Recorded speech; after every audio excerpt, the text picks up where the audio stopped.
Who took 16.6 million ounces out of COMEX? Goodbye, out the door. Who's buying it? Is it Elon Musk?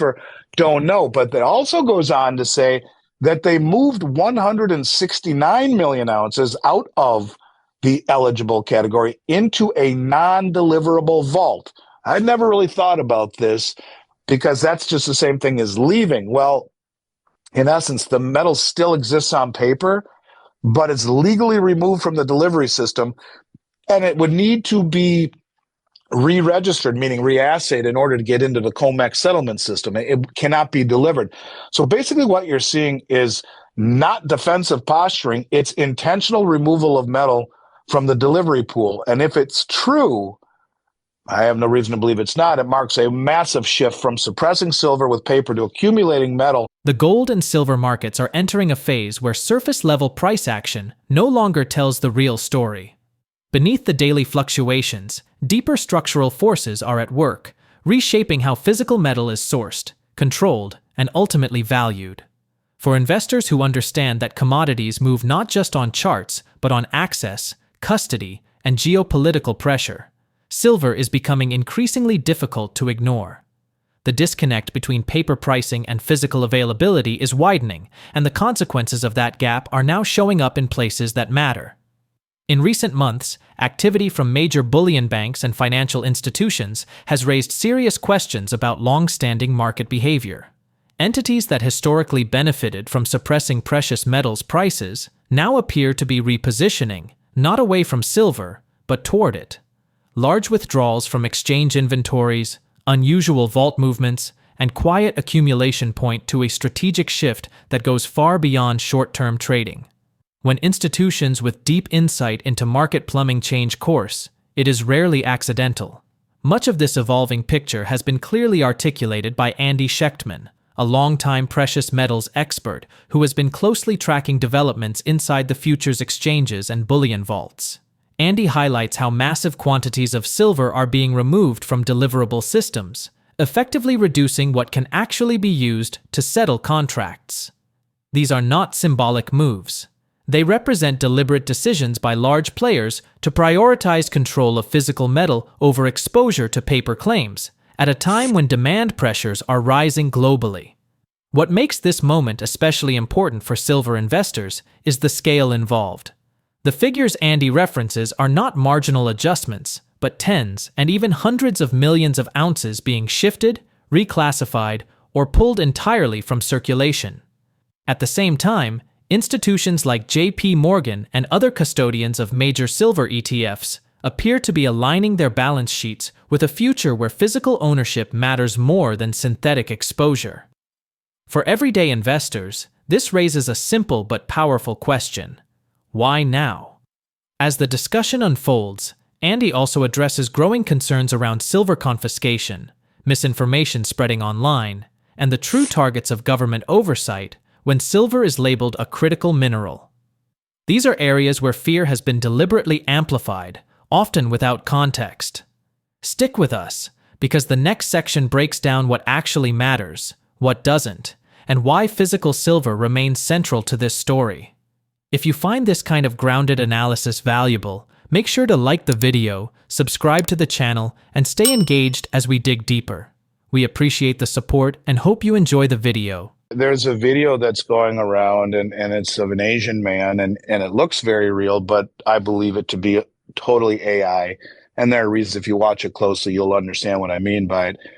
There is some good information in it, but he speaks of silver being now having the ability to be confiscated because it was classified a critical mineral, and he cites a bill number, which I have written down here. The bill number is HR 9847, and so, which is not right, which I'll talk to in a moment. But anyways, gold was confiscated in 33 during the Great Depression, and that was Executive Order 6102. I know that because I have it above my desk. But this required Americans to surrender their gold. But the gold standard was about monetary policy, not environmental or energy policy. It was repealed in 1984. Anyways, so HR 9847, this guy claims, is because it is strategic, that the government can come in and take it from you. Well, first of all, and he cites a couple of things in here about things that you don't want to do with a precious metals dealer. Um, HR 9847 is actually creating Early Childhood Leaders Act, which amends the Higher Education Act of 1965. So there is no bill that he speaks of, this green bill. That is not it. And it wasn't voted on by bill, the reclassification of silver. It was done by an executive order. When you look at this video, a lot of people must have got 50 emails. Some of the things he says is that dealers are required to fill out a Form 8300 anytime you spend over $10,000. That is so not true. It's not even funny.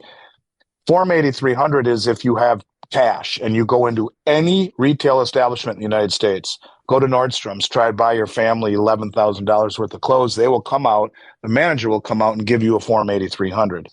Whether you're buying precious metals or you're buying anything retail, if you pay in $100 bills and you cross 10,000, you will get a Form 8300. And they just want to know who you are and why you have so much cash. You're making plenty of money per year. They probably won't just get filed away. If not, well, you may have people knock on your door wearing trench coats if you try and offload it all at once. But there is no Form 8300. The bill that this guy's talking about is not a bill. In fact, like I said, it's about childcare development, and total BS is the bottom line. It's BS, yes, and they're not. Yes, what it really does is it gives the government the authority to source it and to get it through normal channels, not by going door to door and taking your precious metals. So yes, it is make believe, it is made up, it is AI, it is not true. Okay, so what is the when Trump put the executive order in and changed it to a critical mineral, what did that do specifically? The executive order focuses on agency actions to expedite permitting and energy infrastructure projects, doesn't include provisions requiring mandatory reporting by private companies or government acquisition of private resources. In essence, it just basically says it's a critical mineral. Let's start mining it. Let's start getting it quick. Let's fast track permits. Let's start to actually partner up with some of the mining companies, which they are in negotiations with, to build a strategic stockpile of these critical minerals that isn't just silver. It's platinum, it's palladium, it's Bunch of stuff. copper. It's all of these assets that you need, and now they're identifying them and fast tracking the permitting and the mining and the acquisition of it. Is that why the prices are going up? That's one of the big reasons. Yes, it is. Absolutely. I mean, just in the first, let me give you the numbers. Well, It's soaring. It's what it's 64 first of all, or something when we're recording this. here's another reason maybe the price. I'll give you several reasons the prices are flying. The Economic Times just reported the other day that J.P. Morgan now holds over 750 million ounces of physical silver. They reported this, but that's more than $40 billion worth, by the way. And on your show, I keep telling you who's bringing in billions and billions and billions and billions and billions and billions every month into COMEX. Who the hell's got this kind of money? But this would be, if true, and reported by the Economic Times, it would be the largest stockpile on planet Earth. And but they benefit for the prices going up. They're making a killing. They always did, or they did not, but now they do. And because the article goes on to say that they didn't just stop shorting silver, because they've been the big short for a long time trying to hold it down, so if price went up, it would kill them. They flip-flopped. The article says they flipped and became the biggest long in the market. That in just 6 weeks, they've added 21 million ounces to their position while closing a 200 million ounce paper short position, which removes pressure on the downside, and the buying of the metal physically pushes prices way up. And it also goes on to say that they pulled 16.6 million ounces out of the registered inventory. So there's eligible and there's registered. Eligible means it could be put into registered to back the bars. We have 9 Brinks vaults around North America. One of them is in New York City, JFK. And if you own 1,000-ounce bars in that vault, which some of my clients do, those are eligible, meaning if they wanted to sell them they could transition them into the registered category, and then they could be sold. If they sit ineligible, they're not for sale. Well, this went on to say that 16.6 million ounces were pulled out of registered and actually left COMEX, completely moved out of COMEX, meaning that's gone forever. Who would have done that? Silver is something called a Giffen good, which means the higher the price goes, the greater the demand. So Tesla and Sony and Samsung, they're all like, oh shit, the price is going up and the demand, we better jump in now or we're in trouble because we only need this much to build a phone or an iPad or a computer or a car battery or whatever. They need it. So the higher the price goes, the higher the demand is. They need it, they need it, they need it. And everyone's battling. Picking up from Andy's analysis, one of the most misunderstood narratives circulating today is the idea that private silver ownership is under immediate threat. Andy methodically dismantles this claim by pointing out that recent policy changes around critical minerals focus on accelerating mining, refining, and supply chain security, not confiscating metal from individuals. The real pressure points, he explains, are within exchanges, ETF, and large custodial structures where paper obligations far exceed available inventory. In other words, the risk lies in pooled claims, not in holding physical metal directly.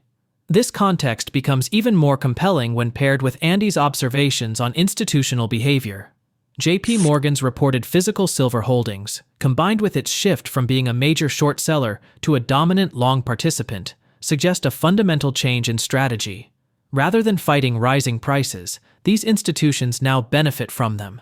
When combined with ongoing deliveries, shrinking registered inventories, and increasing industrial demand, the market begins to look less like a speculative playground and more like a strategic resource battleground. Who took 16.6 million ounces out of COMEX? Goodbye, out the door. Who's buying it? Is it Elon Musk? Don't know. But that also goes on to say that they moved 169 million ounces out of the eligible category into a non-deliverable vault. I'd never really thought about this because that's just the same thing as leaving. Well, in essence, the metal still exists on paper, but it's legally removed from the delivery system, and it would need to be re-registered, meaning reassayed, in order to get into the COMEX settlement system. It cannot be delivered. So basically what you're seeing is not defensive posturing, it's intentional removal of metal from the delivery pool. And if it's true, I have no reason to believe it's not, it marks a massive shift from suppressing silver with paper to accumulating metal. And at the same time, we talk about all of these huge deliveries. In November, which was an off-cycle delivery month for both gold and silver, 19.7 million ounces of silver and 1.27 million ounces of gold were delivered, right? 19.7, 1.27. Again, who's got this money? Well, how about December, which is a deliverable month for both gold and silver? By day 12, I looked at it up to yesterday, deliveries have already reached 58 million ounces of silver delivered and 2.85 million ounces of gold, with new contracts being added daily till the end of December. So ask yourself, take 58 million, multiply it by $64 or whatever. That's a lot of money. Who's doing it? This is the biggest money on the planet and huge money that is doing this. And so when you take a look at what's happening, why is silver going higher? It's happening because, you have massive deliveries, and at the same time, you have the biggest short in the market now flipping to the biggest long on the planet, the biggest amount of silver stockpile on the planet, and they're the custodians of SLV, which is the largest silver trust on the planet. At the same time, the U.S. government says, oh, by the way, silver is now a critical mineral. Starting January 1st, 2026, in China, which China is the largest refiner of silver in the world and the second largest producer, starting January 1st, in 2 weeks, they are implementing restrictions on sending silver, exporting it. And this matters because there's 70% of the world's of silver is refined by China, not just from their own mines, but from doré they import globally. and then historically have re-exported to Western markets. That pipeline shuts down in 2 weeks. So you look at all of these things happening at once. To answer your question, you have strategic resource competition where China's flying to Mexico and to Peru, which are the number 1 and 3 largest producers in the world, China too, and buying doré and concentrate right from these countries, from the miners before it even becomes silver, shipping it back to China and refining it themselves. They're paying double what the West will for sludge, which is concentrate, and crudely refined bars, and disintermediating the marketplace. They're buying it in the pre-refined stage. Why? And then Why? because it allows them to gobble it up without anyone knowing. In other words, they go to the miners in Peru and they go to the miners in Mexico and say, we'll pay you double what the West will, but we want it all. Give us your sludge, give us your doré bars, which are crudely refined bars that get crudely refined and then sent to the refiners to be purely refined. They're like, we want to disintermediate, give it to us, we'll pay you double. Because the silver is more important to the Chinese than the money that they're using. They're de-dollarizing. They're taking their dollars and buying up all the commodities, getting rid of dollars for something worth more than dollars. So you have the strategic resource competition between great powers, right? China and the U.S. U.S. says it's strategic. China says, fine, it's strategic, and we're going to limit exports. The European Union did this in 2023. But you also have supply shocks from export restrictions that's now going to come from China. They're not going to export anything, and they refine 70% of the world's silver. You have stress inside of major exchanges, all of these deliveries. The LBMA, as we've talked about, is bleeding. The LBMA has 2 billion ounces in contracts that should stand for delivery. They're deliverable contracts backed by a 140 million ounce float. In other words, they have sold those 140 million ounces over and over and over and over and over and over, thinking no one ever stands for delivery. But now all of a sudden, everyone's standing for delivery. What could possibly go wrong? And at the same time, you have the largest player in the market flipping from short to long. And that's why this cycle is different. It's not financial, it's geopolitical. If you were worth $5 billion, Sarah, if you were worth $5 billion, do you think that you would know the rich and famous or the powerful people? You would. You don't get that kind of money without being at the highest level of the game. That's right. And when you're at the highest level, you know the insiders, and the insiders are telling their cohorts, this is what's going to happen. So slowly, using the suppression of rhetoric and of price all these years to cover what they were doing. And you wake up one day and be like, wow, what happened to the price of silver? How the hell did that go? And why are all these deliveries happening? What about the delivery delays in London, which are 8 weeks? It's supposed to be 1 day, T+1, you get your silver. Now it's T+8 weeks because the Bank of England says we have a shortage of manpower and trucks and such demand. Really? So the Bank of England doesn't have enough trucks to move my silver. That's a problem. I have to wait 8 weeks. Really happening. They're getting their delivery failures. They're running into their bluff being called by countries and sovereign wealth funds that were never coordinated or motivated to take on the West, never wealthy enough to do so. But when you get, central banks and sovereign wealth funds on the back of central banks, you're dealing that are now very wealthy. These countries were third world 20 years ago, but now all of a sudden they're wealthy, motivated, coordinated, sophisticated, see exactly what we're doing and say, you want to hold down the paper price? Great. We're going to stand for delivery because these contracts give us the reason or the ability to do so. Even though nobody ever did, we're gonna. And that's what's changing the game. It's the huge deliveries that has rewritten the rules. And when you have a system based on trust where no one stands for delivery, that's Bernie Madoff. You kill it. Yeah. But when everyone says, Bernie, I need my money. Bernie, where's my money? Bernie, where is my money? 8 weeks? What do you mean, Bernie? Well, Bernie's dead, was in jail. The point of it is that it's the same thing. Bernie is the LBMA. Zooming out, the silver market is no longer being driven purely by investment demand or inflation hedging. It is increasingly shaped by geopolitical competition, industrial necessity, and supply chain control. China's role as the world's largest silver refiner adds another layer of complexity, especially as export restrictions tighten and more metal is retained within domestic systems. When a majority of global refining capacity begins prioritizing internal stockpiles, downstream markets inevitably feel the strain. At the same time, stress within major exchanges like the LBMA is becoming harder to dismiss. Large volumes of outstanding contracts are backed by relatively small physical floats, a structure that only works as long as few participants demand delivery. Andy draws a clear parallel here. Once confidence erodes and delivery becomes the priority, the entire system is tested. Delays, logistical excuses, and rising premiums are not random events. They are signals of a system adjusting under pressure. Another critical factor is how wealthy insiders and institutions tend to move long before narratives change publicly. Andy's point is simple but important. Those with access to information at the highest levels do not wait for headlines. They reposition quietly, accumulate strategically, and let the price follow later. For everyday investors, understanding this pattern helps explain why silver can appear calm on the surface while intense activity unfolds behind the scenes. What makes this cycle different from previous silver rallies is that it is not primarily financial in nature. It is strategic. Governments, corporations, and financial institutions are competing for access to a metal that underpins modern technology, energy infrastructure, and national security priorities. In that environment, silver is not just a trade, it is a necessity. And when necessity meets constrained supply, repricing becomes a matter of when, not if. For investors watching this space, the takeaway is not fear, but clarity.